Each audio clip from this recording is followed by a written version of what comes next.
In 2009, influential game developer Chris Hecker issued a warning to the industry. Video games must move beyond their subcultural origins, he said, and become truly universal, enjoyed by all segments of society. Otherwise, they would end up like comic books, trapped in a cultural ghetto forever. The quest to make video games normal, even respectable, coincided with powerful commercial interests. By the mid-2000s, it was clear the rapid growth of the industry could only be sustained if it reached beyond its target market of adolescent males and hooked everyone on games. At the same time, a generation of childhood gamers had reached adulthood, and the industry was keen to keep them playing. Endless sequels and reboots were released as a result, and entire genres, such as the indie platformer, exploited nostalgic emotion. The industry also targeted those who had never played video games before. The Nintendo Wii was explicitly marketed to a non-gamer audience. Before long, smartphones and tablets brought even more non-gamers into contact with games, and a thriving mobile market was born. Social media, in turn, drew in many who had never touched a game in their lives, and produced yet another new market. It seemed that video games were finally growing up. In 2011, a ruling by the Supreme Court in the United States affirmed that games were a legitimate art form, protected by the First Amendment. The ruling was met with a feeling of triumph among industry leaders.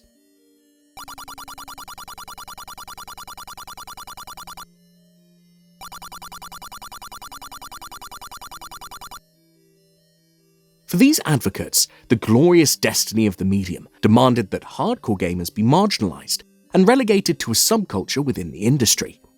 "We have satisfied hardcore gamers for decades," declared John Romero, developer of the famous Doom series. "Now it's time for the rest of the world."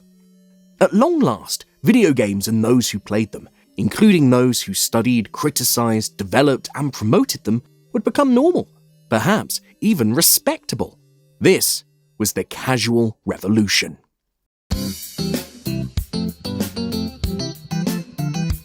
Casual game advocates argued that in order to make games universal, they had to be made more accessible.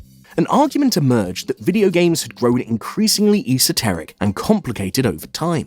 The casual revolution, then, represented a return to form.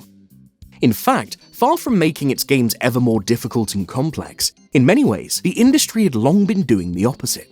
Beginning in the early 90s, developers were told that the future of video games lies in 3D graphics. Only through the kind of visceral experience and emotions that 3D graphics could invoke could ever bigger audiences be satisfied.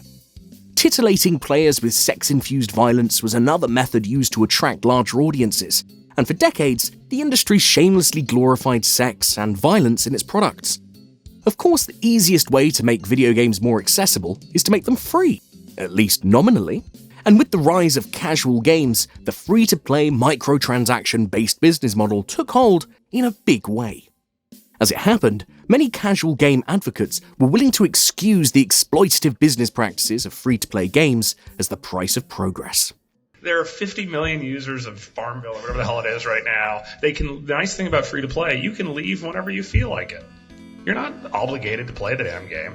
And so the answer is, over time, I agree, game mechanics will get deeper, but everybody goes on and on about all these deceptive things, blah, blah, blah. The answer is, no one has to play the game. So, and everybody does.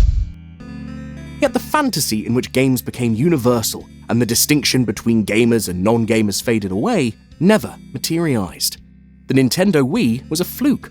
Few of its casual players continued to buy and play Wii games, and its successor, the Wii U, bombed spectacularly at the marketplace.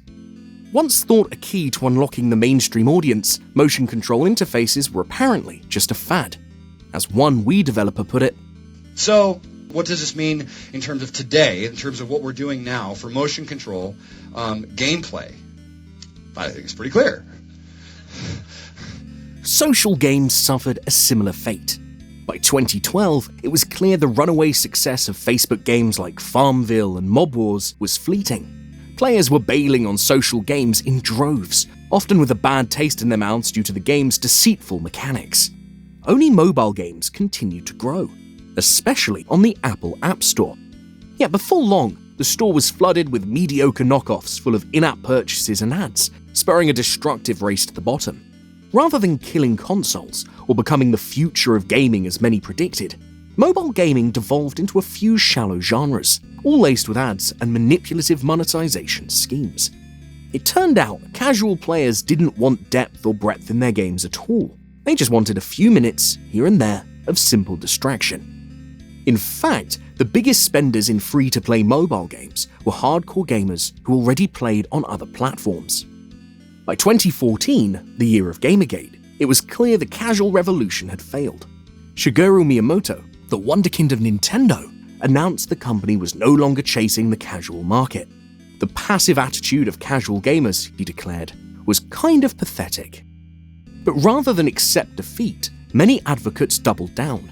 They argued the industry must do more than produce games for a casual audience.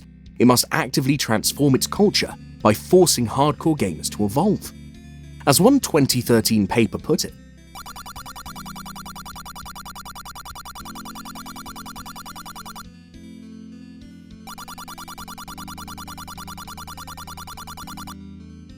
and with that, the old notion that gamers themselves were holding back video games as a medium regained circulation. But as proponents would soon realize, transforming the culture of video games required more than just wishful thinking and publicity. It required social and political struggle.